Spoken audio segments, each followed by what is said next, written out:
தமிழக சட்டமன்ற தேர்தலில் போட்டியிட்ட வேட்பாளருடன் ஆலோசனை மேற்கொள்வதற்காக பனையூர் அலுவலகத்திற்கு விஜய் வந்துள்ளார்.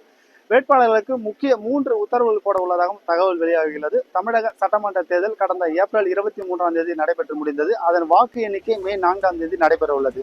தேர்தல் முடிவற்ற மறுநாளே மண்டல வாரியாக தேர்தலில் எதிர்கொண்ட சவால்களை குறித்து விஜய் கேட்டறிந்தார். அதனைத் தொடர்ந்து பல ஆன்மீக தலங்களுக்கு சென்று வந்த விஜய் இன்று பனையூரில் வேட்பாளருடன் ஆலோசனை மேற்கொள்ள வருகிறார். சென்னை கிழக்கு கடற்கரை சாலை பனையூரில் உள்ள தமிழக வெற்றி கழகத்தின் தலைமை அலுவலகத்தில் தமிழக சட்டமன்ற தேர்தலில் போட்டியிட்ட 231 வேட்பாளர் விஜய் இன்று ஆலோசனை மேற்கொள்ள உள்ளார். இந்த ஆலோசனை கூட்டத்தில் முக்கியமாக வாக்கு எண்ணிக்கை நடைபெற என்று பல தவறுகள் நடைபெறும், அதை கவனத்துடன் செயல்பட வேண்டும் எனவும் விழிப்புடன் இருக்க வேண்டும் எனவும், அதே போல் வெற்றி வாய்ப்பு நமக்கு சாதகமாக இருப்பதால் நிர்வாகிகள் வேட்பாளர்கள் மிகவும் கவனத்துடன் இருக்க வேண்டும் எனவும், அதே போல் வெற்றி வாய்ப்பு உறுதி செய்த பிறகு கொண்டாட்டங்களை குறித்தும் ஆலோசிக்க உள்ளதாக தகவல் வெளியாகியுள்ளது. அதே போல் தேர்தலில் வாக்குச்சாவடிகள் பதிவான எண்ணிக்கை கொண்ட 70C படிவத்தை தலைமை அலுவலகத்தில் ஒப்படைக்க வேண்டிய அறிவுறுத்தலில் அந்த படிவங்களுடன் வேட்பாளர்கள் தற்போது அலுவலகத்தில் வந்துள்ளனர். விஜய் தலைமையில் ஆலோசனை கூட்டம் தற்போது பனையூர் அலுவலகத்தில் நடைபெற்று வருகிறது.